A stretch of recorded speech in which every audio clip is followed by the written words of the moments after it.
Namaste and Vanakkam and Swagatam to all of you and welcoming you all to the 21st episode of season 2 of Tell Me Appa. And today we have it's a bit of clouds here, but we'll still keep going and hope the universe will permit us to keep going. So, welcoming you all again, and in this episode, we will be dealing with the tales on Lord Shiva. So, we have moved from Vishnu to finally Shiva, and I know many of you are deeply in love and in deep. Well, Shiva is like everything for many people. So, we'll be seeing a lot about Shiva today. So, we'll start with the Gayatri Mantra for Lord Shiva and invoking his energy, which is very much required for us to start.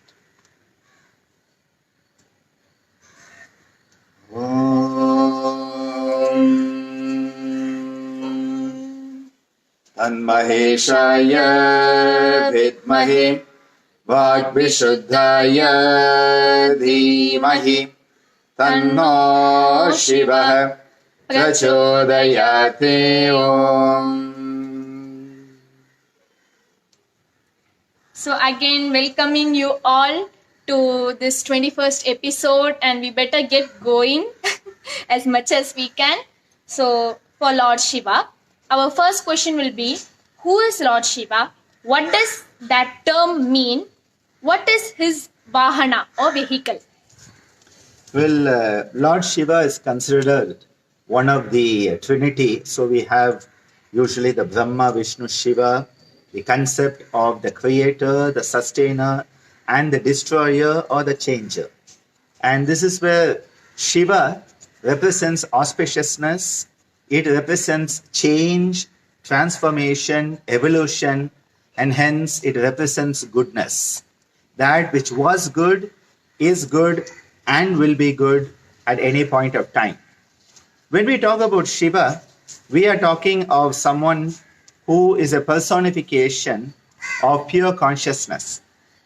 And that is why Adi Shankara tells us, Tadeko Vashishta Shiva Kevaloham, that pure consciousness that we are, when we negate all the false illusionary attachments and identifications to which we have bound ourselves. Hence, Shiva as auspiciousness, goodness, transformation, and well, it is even the highest level of Purusha, Ishvara, and beyond. When we talk about Shiva, we say that he has a Vahana, a vehicle called Nandi. So Nandi Vahana. And Nandi is the bull, and Lord Shiva, that powerful energy, is traveling through the vehicle of a channel, which is the bull type of energy, a very dynamic channel. And of course, Nandi is said to be the one playing Mridanga always for Lord Shiva. So Nandi is the originator of the Mridanga Tala also. So yes, Shiva, goodness, auspiciousness, transformation. Wonderful. So while getting into the second question, we will be seeing what about his family, because we know about Shiva's family, and I don't think there's many people that who don't know that Lord Shiva has a family and he has a wife and he does have children. So to know about his family, maybe a few must-know tales for all of us. Yeah, actually Shiva's family is the first family of the gods. And there are so many stories associated with Shiva's family, because you had Lord Shiva married to goddess Parvati, and they have, Lord Ganesha, Vinayaka, and Subramanya, who we have already seen. And so there are a lot of family issues always going on between Shiva and Parvati. Shiva's dancing and challenges Parvati, can you dance like me? And Parvati says yes, and starts to dance better than him, and then he has to do the Urdhva Tandava. And when he does the Urdhva Tandava, Parvati will not do it, and so he wins by default. Similarly, the stories of Ganesha and Muruga, who have that competition because of the Jnana Param, the fruit of wisdom. So what we find is that always we are finding this idea that all that we find in normal families, the fights, the loving exchanges, the challenges. Maybe the first example for all of us. So absolutely. Don't worry, if you have a lot of fights, because that's good and you're normal. And if you don't have fights, you better go and check up your family. Absolutely, absolutely. A lot of stories with Shiva. And especially if you look at the story of how Parvati comes into his life, who was previously Sati, and Sati immolates herself in her father's yajna, Daksha Suyajna Vinashaka Lingam, as we say. And there's this continuous story of Shiva and Shakti. And I think as a family man, Shiva does a decent job. And there are a lot of stories that come out of that. But we always remember the Ganesha and the Muruga because it teaches us the lateral thinking of Ganesha. And whenever I think of this, I always think of Shivaji Ganeshan and Savitri Devi playing Shiva and Parvati in Thiruvilayadal. This was sort of, the iconic aspect that we always had. So we got a brief introduction to Lord Shiva's family. So now moving into more of the tales of Lord Shiva, and probably we will be learning some new ones or other perspectives that we haven't known before about Lord Shiva. So what about the story of Markandeya? And that's a beautiful story. Thank you for asking me that, because Markandeya is this amazing bhakta of Lord Shiva who, when his parents were conceiving him, they had a dream that, do you want a child who will live forever but be no good, or a child who will be amazing but only live to be 16? And they choose the child who will live to be 16. Now, when he gets to be 16, they start to feel sad about it. And that is when he goes. And a very beautiful concept. This is why whenever people have that 60th birthday, they go to the Amrita Kadeshwar Shiva, who is there, and at the Abhirami and Shiva, the stories are there, and they go there to have their 60th wedding celebration when the man is 60. But it is said that Markandeya, he goes and starts this japa, the japa for Shiva, and Yamaraja, Dharmaraja, Yamaraja, Lord of Death, comes to take him and lassos the lingam along with Markandeya, and Shiva gives a big kick. That is why we say, Kalanai udaitu bhaktanai kaatha, anda kalanai udaitu bhaktanai kaatha, பாதத்தை கண்டேன் பரவசம் அடைந்தேன். He kicks the Lord of Death. And of course, Yama says, I'm just doing my job. And he says, well, what's your job? He says, when he's 16, when he stops being 16 and goes on from 16, I have to take him. And Shiva says, okay, no problem. Markandeyan is blessed to always be 16. Yendrum Padinaru. That is the beautiful blessing to Markandeya. Similarly, like Markandeya, there is the story of Kannappan, who actually gives his eyes for Lord Shiva. We have this entire Nayanmar. They are amazing characters. The 63 Nayanmars, they are amazing characters, each one of them steeped in the deep bhakti. And Kannappa Nayanar, we have Karikal Ammayar. These are people. Karikal Ammayar, she asks Shiva, I want to lose my youthfulness so that I will not be caught up in the sensory world. And when she gets to Mount Kailash, she climbs Kailash on her head or hands because she says, I don't want to put my feet on Mount Kailash. It is so holy. Beautiful concepts. And Actually, when I don't know why, but somehow I remember it, or maybe it's wrong, that when she places her foot on the mountain, that a lingam appears. Yes. So then lingams keep appearing. So she doesn't want to place her leg there. So then she attains what's Sirsasana.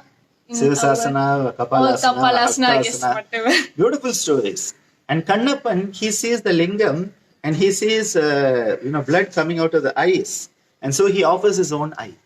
This is the type of bhakti that Shiva brings out of the Nayanmars. And you have the four very important one, Appa, Sundara, Sambandha and Manika Vasagar, and their amazing hymns to Lord Shiva.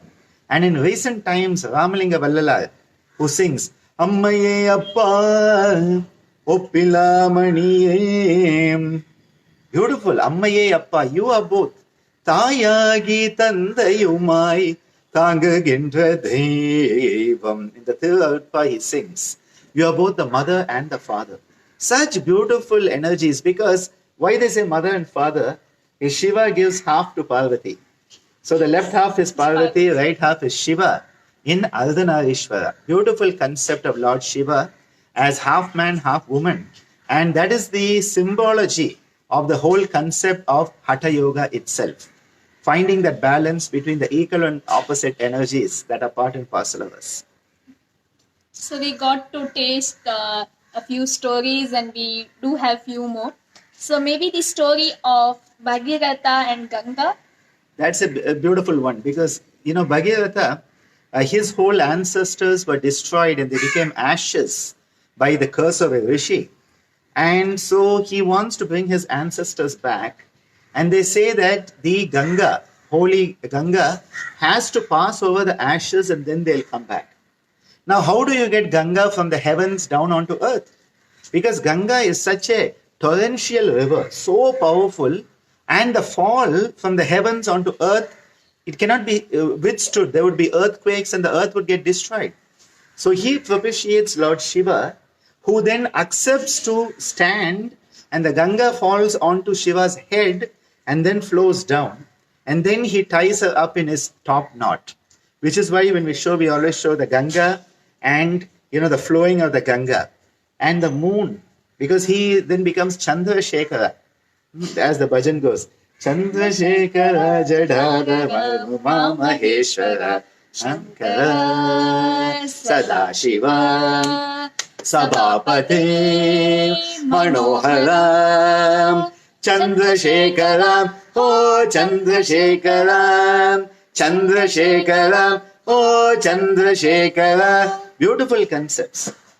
And He Gange Ma Un Padam Panindin. And how she starts with Gomukh, coming through Gangotri, coming all the way down to Rishikesh, Haridwar, and Kashi, where she joins with Vishwanatha, Lord Vishwanatha. He is the Lord of the world.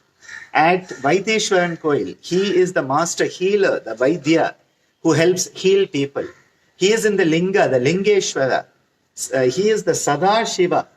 In fact, we talk about Sadashiva, who is eternally that auspiciousness of transformative change, which is goodness personified. So many beautiful concepts when we think about Shiva. And the connection of Shiva with Ma Ganga is very, very deep.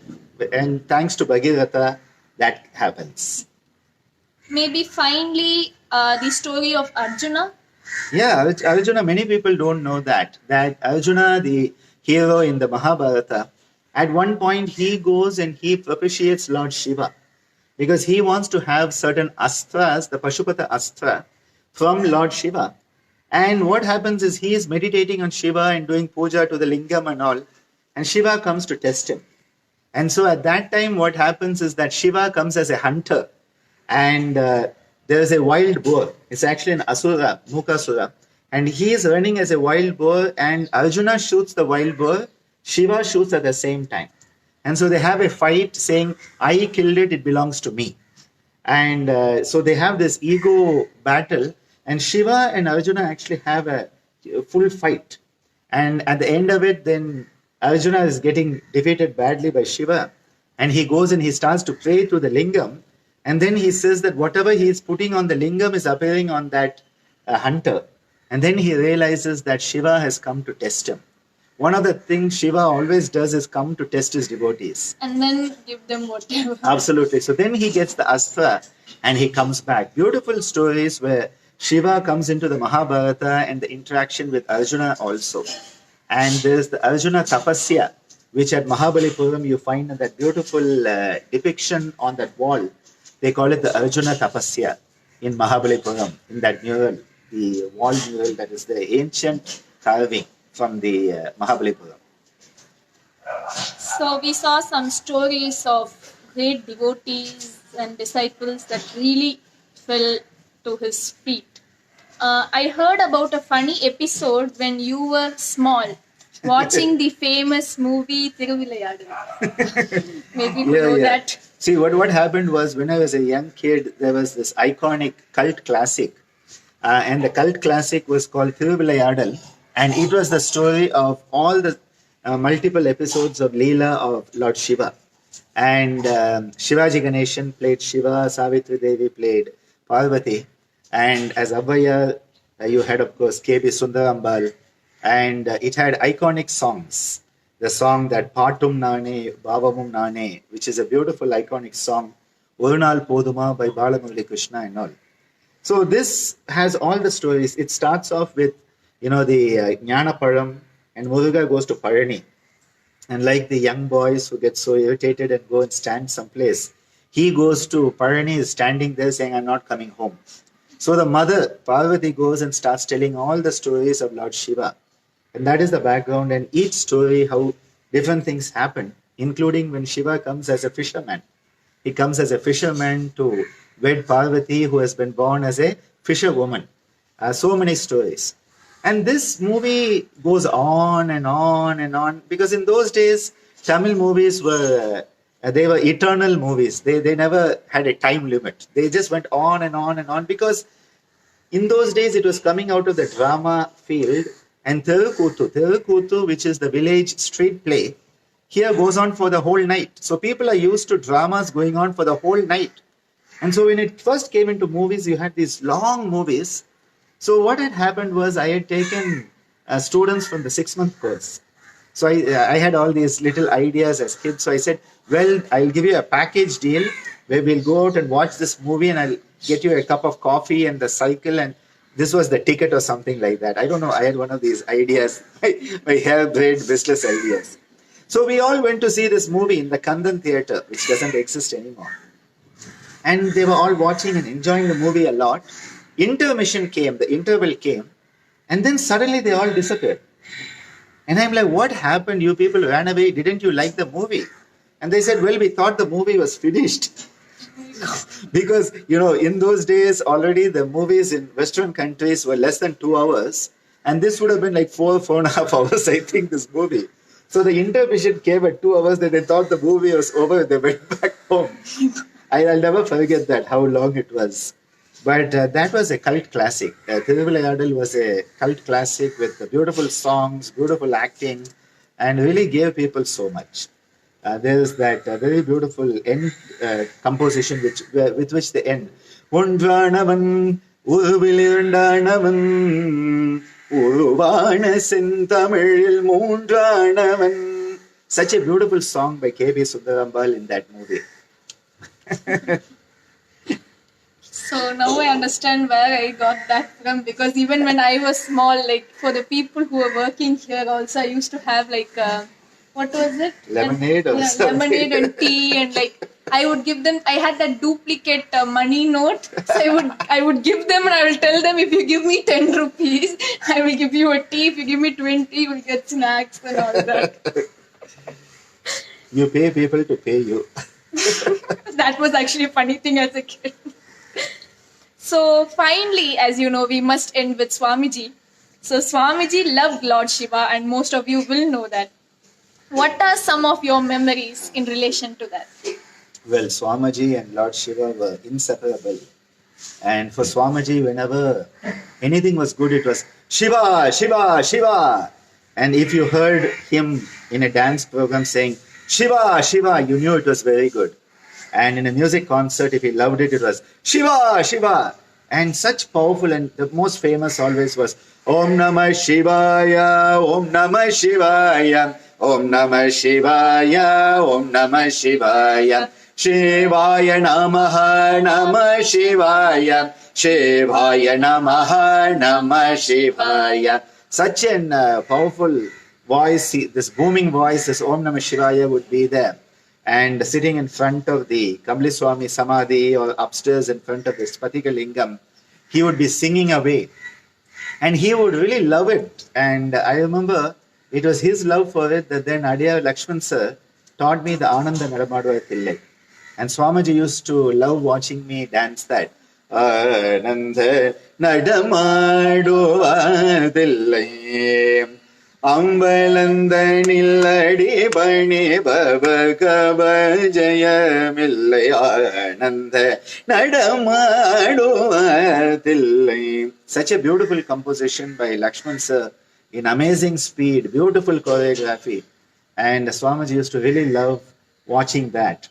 And Ammaji also composed a beautiful Shiva Shakti Tandava dance that Saraswati Miss and your mother Devasana Miss, they used to dance it. A very beautiful composition. Anandam Tandavam Adina Amme Shivagami Magildida Andavan Kanaga Sabayilananda. Beautiful dance it would be. I still remember many times that. And you know, your Tata had so much love for Shiva, and all the time, the Shiva Lingam in Kamliswami Madam, the Spatika Lingam upstairs, all the pujas that would be there, and being with him and enjoying it. Because this concept of the Panchakshara Japa of Om Namah Shivaya, Tirumula in the Tirumandaram tells us that for chakra awareness, Om Namah Shivaya, it is the Panchakshara Japa through which what happens is you are awakening the energies of the chakras themselves. So, this is a very, very deep Saiva Siddhanta concept that the Namah Shivaya mantra is a mantra that is awakening the chakric energies, the Kundalini energies also. And this is why the power of the Panchakshara Japa. The Panchakshara is 5 letters for Nataraja. And you can see the beautiful Nataraja that Swamiji had made here with the metal. In those days when the ashram was started, we have chosen it as our background today. And the Nataraja Shiva at Chidambaram. Chidambaram was a very favorite spot for Swamiji along with Tiruvannamalai. Both of them Shiva temples. And in Chidambaram, Lord Shiva is said to have danced. And Shiva's number is 5. 5, the number of transformation, which is also your birth path. Yes. So the number of dynamism, transformation, constant change, evolution, dynamism. And the 5 acts that Lord Shiva is said to do. Nama Shivaya, the 5 aksharas, which are bija sounds, are in fact representing the concept of creation, sustenance, dissolution, obscuration and grace. 5 acts of Lord Shiva. And that is why in the song also we say it. Padaithalum Katharithalum Maraithalum Nadane Portridum Padaithalum Katharithalum Maraithalum Nadane Portridum. 5 acts that Lord Shiva is doing. That is why when you say Om Namah Shivaya, you are working with all these energies. It is not mere sound. It is bija, mantras. These are the core of awakening these subtle energies that are existent in us. And that is why when Swamiji attained Samadhi, it was at Arudra Darshan, 29th of December morning at 2 a.m. when he passed away into Mahasamadhi. It was the moment of Arudra Darshana where Shiva, who is normally Rudra Shiva. In fact, the Vedic deity is not Shiva, it's Rudra. Rudra is the Vedic aspect. Shiva, the term came much later. But our Rudra, the Shiva who's fierce, is not fierce at that time, and you can approach him. And that was the moment that Swamiji chose to leave his body. So for us, this connection of Swamiji with Lord Shiva, it's way beyond any understanding at the material level. Way beyond. So I think that's why, I don't know if it's only my point of view, that Shivaratri celebrations at Kamliswami Madam have really been very good every single year. Like, it's not a single year and we all stay up whole night and wow, like even as a kid I've always liked to do it, but like Ammaji, my grandmother, she used to say, till one certain age it's not good for kids to, stay overnight and all that. But I remember maybe when I was like 7 or 8, maybe I started and I just loved it. We walked from Kamliswami Madam to here and we did 1008 times of Lord Shiva, and like I would pester her because she and maybe one of the senior students would count it on the Rudraksha Mala. So I would say, allow me to count it, and she is like, no, you think you know too much but you don't know too much. So finally this year I got the chance to count it and I think I counted correctly. I think you were correct actually. Shivaratri has always been a very high octane energy. Because Everywhere actually, but that is the night we opened under the Ananda Tandava, that's the the statue. only One of the first big statues Swamiji created was the Ananda Tandava, which is the 120th position in Shiva Shakti dance, where the universe is created by Shiva and Shakti coming together. Basically, the equivalent of Purusha Prakriti coming together for the manifestation of the Panchavimshati Tattva we have been talking about in our psychic neurology classes. And we open it, and the energy is very strong, very, very strong energy. And in that, with the 1008 Panchakshara Japa, chanting the Om Namah Shivaya and going around the madam with the lamps, having the Padayatra from the last 50 years from Kabli Swami Madam here singing the bhajans. One of the highlights for me is always Shivaratri singing all the bhajans and leading and the it's students. so nice because during the day there's all this traffic and horn, and in the night I won't say I won't say like it's nothing, but still it's nice, because only the street lights, and it's quite nice. Especially I like the East Coast Road. It's really nice, and we visit the temples that are open, and it's nice. Just and singing like Shambhu Purare Shankara Purare Shuladara Parnidara Shankara Purare Shambhu Mahadeva Gauri Manohara Ganga Jada Kara Chandra Kalada Shiva Shiva Shiva Shiva Shivaya Namavam Hara Hara Hara Hara Haraya Namavam Shiva Shiva Shiva Shiva Shivaya Namavam Hara Hara Hara Hara Haraya Namavam Shambhu Purare Shankara Purare Shuladara Parnidara Shankara Purare Shambhu Purare Shankara Purare Shuladara Parnidara Shankara Purare Shuladara Parnidara Shankara Purare Shuladara Parnidara Shankara Purare. And I'll never forget Ma Uma Shakti of the Geetananda Ashram in Savona, and the way she would sing this. And in 1989, there's video footage of her singing with Swamiji and Shiva, Shiva, Shiva, Shiva, Shivaya Nama Om in the Kamla Swami Madam. You can see it on YouTube. Amazing, amazing energy. And singing this and dancing, and we bring the lingam made of clay from the Madam, and then we put it into the ocean as the sun is rising. And every year, such an experience with Mahashivaratri. It has been a highlight of the year, I think, every year for us. And so many beautiful memories when we think of Shiva, when we think of Swamiji, and when we think of the beautiful culture. Such a beautiful culture, living culture. It's just astonishing. Astonishing. So I wanted to conclude with a song, but we have done Shambhu Purare. And we can have another song. Okay, we can then. No one is complaining. Okay, then we can have one.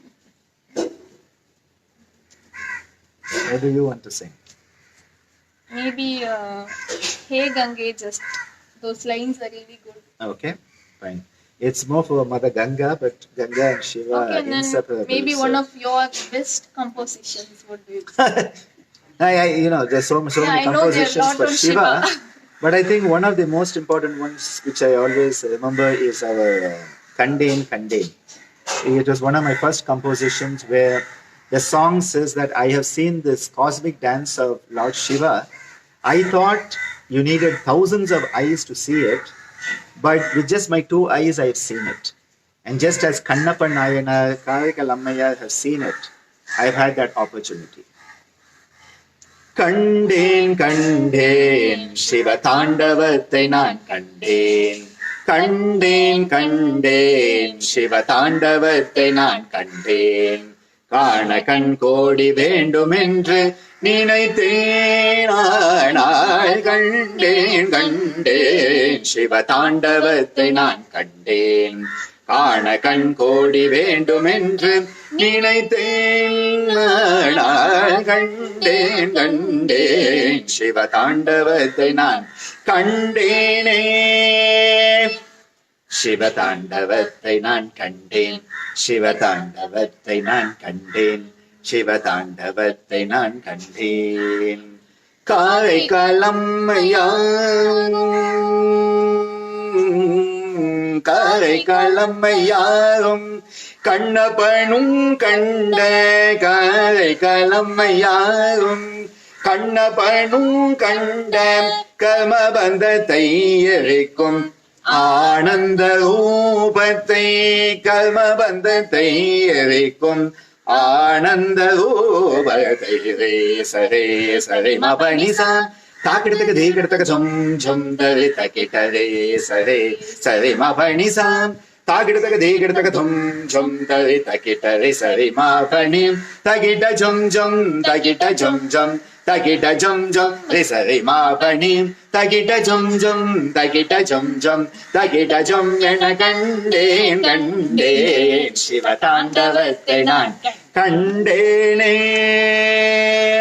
சிவதாண்டவத்தை நான் கண்டேன் சிவதாண்டவத்தை நான் கண்டேன் சிவதாண்டவத்தை நான் கண்டேன் சிவதாண்டவத்தை நான் கண்டேன் சிவதாண்டவத்தை நான் கண்டேன் சிவதாண்டவத்தை நான் கண்டேன் சிவதாண்டவத்தை நான் கண்டேன் சிவதாண்டவத்தை நான் கண்டேன் சிவதாண்டவத்தை நான் கண்டேன் சிவதாண்டவத்தை நான் கண்டேன் சிவதாண்டவத்தை நான் கண்டேனே Kandene. And the sky has opened up, rain is falling, so I think it's time to close for now. So we'll be concluding quite fast, so excuse us, and see you all on our wonderful Wednesdays, Twinkling Thursdays, and Scintillating Saturdays, and our Tell Me Appas on Sundays. So do watch out, we'll be back soon, and bye for now.